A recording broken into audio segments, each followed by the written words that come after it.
లో ఇలాంటి చిన్న చిన్న ఇయర్ రింగ్స్ ఉంటాయి కదండి, వాటిని ఎక్కడనో పెట్టేసి ప్రతిసారి వెతకాల్సిన పని కూడా ఏర్పడుతుంది. ఇలాంటి ఇయర్ రింగ్స్ ని రెండు ఒకే దగ్గర పెట్టాలి అంటే చిన్న చిన్న బటన్స్ ఉంటాయి కదండి, కాలర్ బటన్స్ ఉంటాయి కదా, దాంట్లో ఇలాంటి ఇయర్ రింగ్స్ ని మనము రెండు జతలను కూడా ఈజీగా పెట్టేసేయచ్చు. వెతకాల్సిన పని ఉండదండి.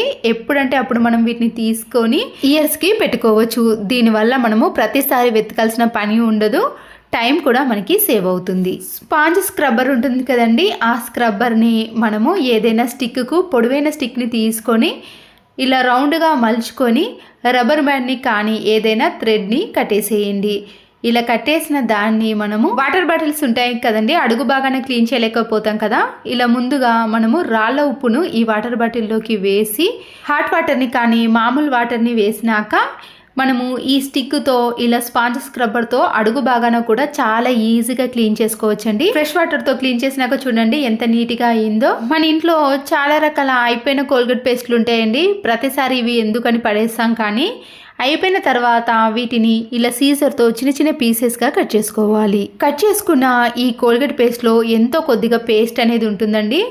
తర్వాత ఒక్కొక్క పీస్ని తీసుకొని మనము ఇలా సీజర్తో కట్ చేసుకున్నాక ఈ కోల్గేట్ పేస్ట్లో కొద్దిగా వాటర్ని యాడ్ చేసి మనము క్లీన్ చేసుకోవాలి. నేనైతే ఈ కోల్గేట్ పేస్ట్ని 3 months అండి, అందుకొరకే అలా గట్టిగా తయారైంది. రీసెంట్ది అయితే కొద్దిగా తడిగా ఉంటుంది కదా, వెంటనే మనం కట్ చేసింది ఇలా ట్యాప్ పైన బాగా రుద్దేసేయండి, లేదా దాన్ని మనము స్పాంజ్ స్క్రబ్బర్ పైన తీసుకొని ఇలా స్క్రబ్బర్తో రుద్దేసినా కూడా ట్యాప్స్ పైన ఉండే తెల్లటి మరకలు కానీ సోప్ మరకలు అనేవి ఈజీగా తొలగిపోతాయండి.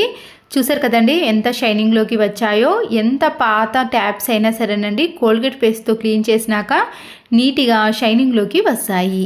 మరొక కోల్గేట్ పీస్ని తీసుకొని మన ఇంట్లో ఉండే సీజర్స్ కానీ నైఫ్స్ కానీ పీలర్ కానీ ఏదైనా సరేనండి, షార్ప్నెస్ అనేది తగ్గిపోతుంది కదా, మళ్ళీ ఇవి కొత్త దానిలా షార్ప్నెస్లోకి రావాలంటే ఈ కోల్గేట్ పేస్ట్ని బాగా అప్లై చేయాలి.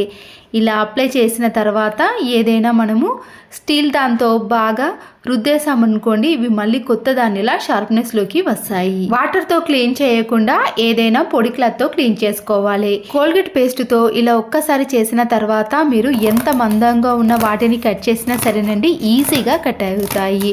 నేను ఈ రెండిటితో మందంగా ఉండే కార్డ్బోర్డ్ని తీసుకున్నానండి, ఎలా కట్ అయిందో చూడండి. ఇదే కదండి మిక్సీ జార్ యొక్క బ్లేడ్లు అనేవి షార్ప్నెస్ తగ్గిపోయినప్పుడు వీటిని కూడా చిన్న చిన్న పీసెస్గా కట్ చేసి కూడా అవి మళ్ళీ షార్ప్నెస్లోకి తెచ్చుకోవచ్చు.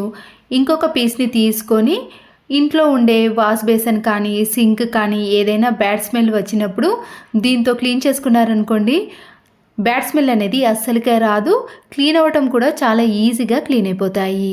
వాడే బ్లౌజులు ఏవైనా సరేనండి, మనము ఎక్కువ రోజులు అలాగే పెట్టేసామనుకోండి, ఈ ఉక్స్ అనేవి కొద్దిగా నల్లగా మారిపోతాయి, బ్లౌజ్ పైన కూడా మరకలుగా ఏర్పడతాయండి. ఇలా ఎక్కువ రోజులు మనము వాడని బ్లౌజులు కానీ ఎప్పుడు కూడా నీట్గా ఉండాలి అంటే ఇలాంటి ఉక్స్ పైన మనము వైట్ కలర్ ప్లాస్టర్ని వేసేయండి. ఇలా వేసామనుకోండి ఉక్స్ పైన మరకలు అనేవి ఉండవు, బ్లౌజులకు కూడా మరకలు పడకుండా నీట్గా ఉంటాయి. సీజర్ల యొక్క షార్ప్నెస్ అనేది తగ్గిపోకుండా, అంతేకాకుండా పిల్లలు ఎవరు కూడా తీయకుండా గట్టిగా ఉండాలి అంటే ఇలా పెన్ క్యాప్ని పెట్టేసి మనము బయటకి ఎక్కడికైనా తీసుకెళ్ళడానికి వీలు ఉంటుంది. పిల్లలైతే అస్సలకే తీయరాకుండా ఉంటుందండి, షార్ప్నెస్ కూడా తగ్గిపోదు. అరలి చేసుకున్నప్పుడు మనము ఇడ్లీ పాత్రలు క్లీన్ చేయాలంటే చాలా ఇబ్బంది పడతామండి. స్క్రబ్బర్ అంతా కూడా ఈ ఇడ్లీ పిండి అనేది అంటుకోవటం వలన మళ్ళీ దాన్ని క్లీన్ చేయాల్సిన పని కూడా ఏర్పడుతుంది కదా. పాడైపోయిన ఒక టూత్ బ్రష్ని తీసుకొని ఇలా ఇడ్లీ పాత్రలన్నిటినీ కూడా క్లీన్ చేసుకోవాలి.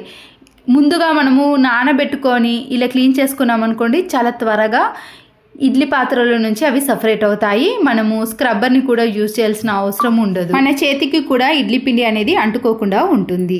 పిల్లలకి కానీ మనకు కానీ నచ్చిన ఫొటోస్ ఉంటాయి కదండి, అప్పుడప్పుడు మన ఇంట్లో ఇలాంటి ఒక్కొక్క ఫోటోకి ఫోటో ఫ్రేమ్ లేనప్పుడు నచ్చిన చోట మనము ఇలా అయస్కాంతంతో ఈజీగా అతికించుకోవచ్చు.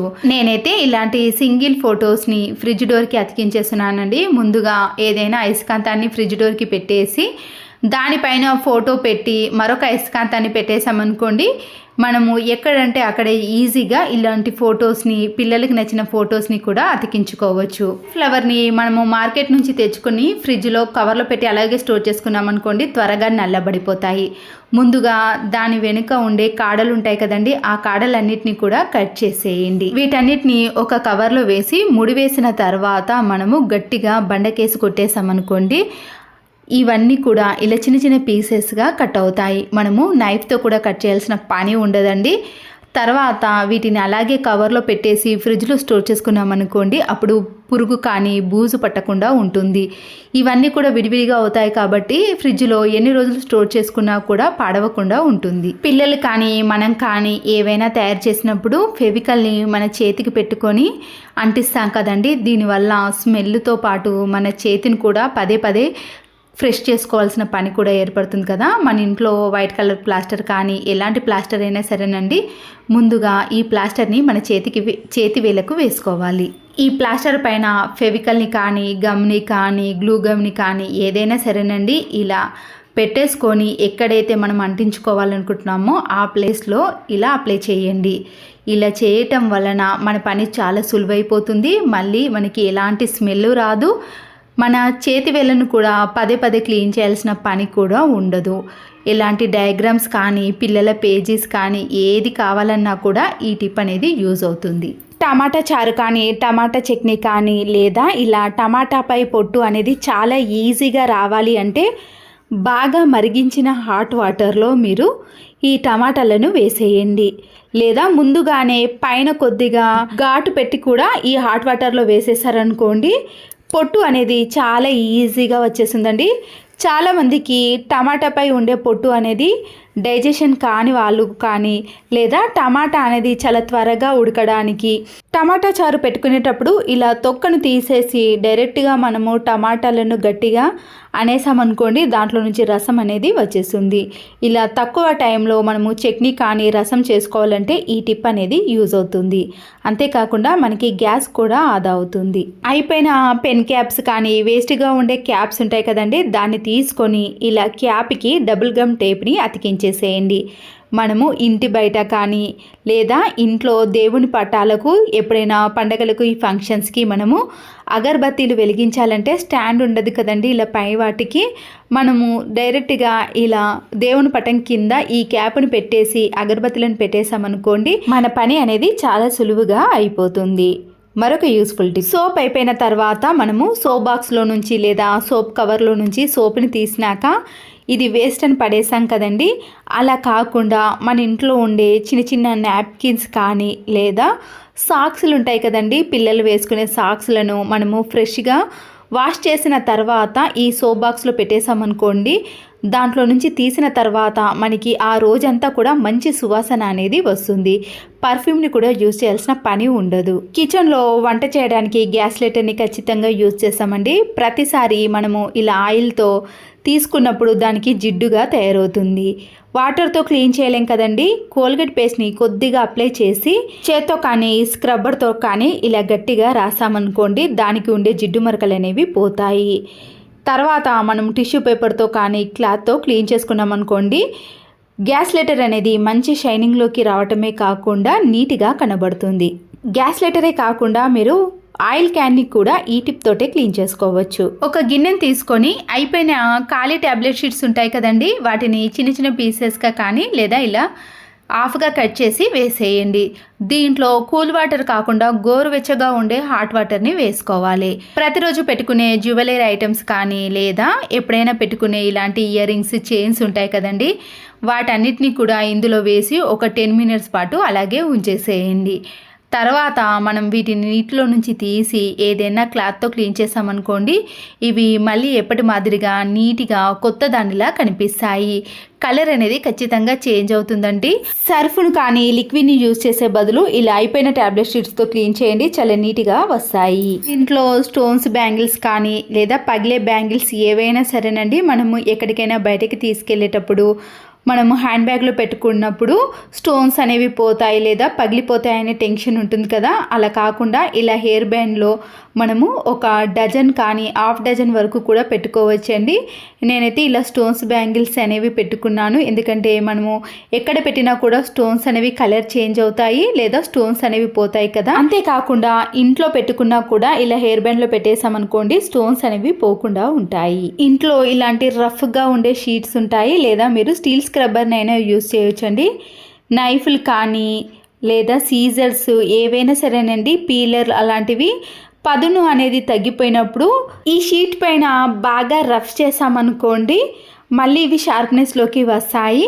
మనము మందంగా ఉన్న వాటిని ఎన్నిసార్లు కట్ చేసినా కూడా షార్ప్నెస్ అనేది త్వరగా తగ్గిపోకుండా ఉంటుంది. చూడండి, ఇక్కడ ఎక్కువగా ఉన్న పేపర్లను తీసుకొని నేను కట్ చేసి చూపిస్తున్నాను, త్వరగా షార్ప్నెస్లోకి వస్తాయి. పాడైపోయిన ఆలును కానీ లేదా వేస్ట్గా ఉన్న ఆలును తీసుకొని దాంట్లో చిన్న పీస్ని కట్ చేస్తున్నానండి.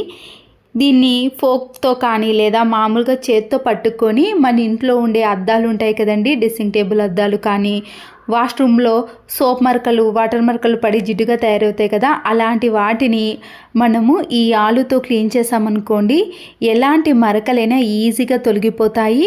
అద్దం అనేది చాలా నీట్గా కనబడుతుంది. ఆలుతో క్లీన్ చేసిన తర్వాత ఏదైనా పొడి క్లాత్తో కానీ తడి క్లాత్తో క్లీన్ చేసుకున్నారనుకోండి అద్దంపై ఎలాంటి మరకలు కూడా అస్సలకే కనిపించవు. ఒక బౌల్లో కానీ ప్లేట్లో కొన్ని వాటర్ని వేసి మీరు హెయిర్కి వాడే ఎలాంటి ఆయిల్ అయినా సరేనండి, హెయిర్ ఆయిల్ని కూడా కొద్దిగా ఒక స్పూన్ వరకు వేసేయండి. ఇది బాగా మిక్స్ అయిన తర్వాత క్లాత్ని తీసుకొని ఈ వాటర్లో తడిపేసి మన ఇంట్లో ఉండే వుడ్ డోర్స్ ఉంటాయి కదండి, ఆ డోర్ని దీంతో క్లీన్ చేశారనుకోండి డోర్ అనేది షైనింగ్లోకి రావటమే కాకుండా ఎలాంటి మరకలైనా తొలగిపోతాయండి. అప్పుడప్పుడైనా మనము ఇలా ఆయిల్లో వాటర్ని వేసి క్లీన్ చేసుకున్నాం అనుకోండి మరకలు అనేవి తొలగిపోతాయి. అంతేకాకుండా డోర్ కూడా మళ్ళీ కొత్త దానిలా కనిపిస్తుంది. ఆ మరకలు పెయింట్ ఇవ్వండి, ఈ మరకలు పోలేవని కామెంట్ పెట్టకండి. చూసారు కదండి, నీట్గా కనిపిస్తుంది. అంతేకాకుండా బాత్రూమ్ డోర్ కానీ లేదా మీరు పడుకునే బెడ్ కానీ ఏదైనా సరేనండి, ఇలా దుమ్ము పట్టినప్పుడు కానీ లేదా మురికిగా తయారైనప్పుడు ఇదే వాటర్లో తడిపేసి క్లాత్తో క్లీన్ చేశారనుకోండి ఆ మరకలు అనేవి తొలగిపోతాయి. మళ్ళీ ఇలా నీట్గా కనబడుతుందండి. మనము పెయింట్ వేసిన మాదిరిగా డోర్ అనేది కనబడుతుంది. చూసారు కదండి, క్లీన్ చేయకముందు ఎలా ఉందో, క్లీన్ చేసిన తర్వాత డోర్ అనేది ఎలా నీట్గా కనబడుతుందో. మరొక యూస్ఫుల్ టిప్, ఇలాంటి ఫ్లక్కర్స్ ఉంటాయి కదండి, దాంట్లో ఉండే స్క్రూ అనేది లూజ్ అయిపోయి ఆ ఫ్లక్కర్ అనేది విడిపోతుంది. అప్పుడు మనం డబ్బులు ఖర్చు పెట్టినవి వేస్ట్ అవుతుంది కదా. ఏ కలర్ నెయిల్ పాలిష్ అయినా సరేనండి, ఆ స్క్రూ మధ్యలో ఇలా రెండు వైపులా కూడా వేసామనుకోండి స్క్రూ అనేది గట్టిగా ఉండటం వలన అది కదలకుండా ఉంటుంది. అప్పుడు దాంట్లో నుంచి బయటకి రాకుండా ఉంటుంది. ఇలాంటి క్లిప్పులు అనేవి మనం వేస్ట్ కాకుండా చేసుకోవచ్చు. మాప్ స్టిక్ కానీ వైపర్ స్టిక్ ఉంటాయి కదండి, ఇలా మేకుకు వేసినప్పుడు క్యాప్ అనేది లూజ్ అయిపోయి కింద పడిపోతుంది. ఒక బెలూన్ని తీసుకొని స్టార్టింగ్ని మాత్రం కట్ చేసేయండి. ఈ వెడల్పుగా ఉన్న దాన్ని మనకి అవసరం లేదండి. పైన వైపుని కట్ చేసిన దాన్ని మనము స్టిక్కి పెట్టేసేయాలి.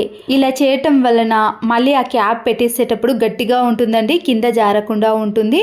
మనము మేకుకు వేసినాకుండా స్లిప్ అవ్వకుండా కింద పడిపోకుండా స్టిక్ అనేది ఎన్ని రోజులు పెట్టినా కూడా అలాగే ఉంటుంది. బెలూన్ వేసిన తర్వాత క్యాప్ను పెట్టేసి ఇలా మేకుకు వేసారనుకోండి అస్సలకే కింద పడిపోకుండా స్టిక్ అనేది అలాగే ఉంటుంది.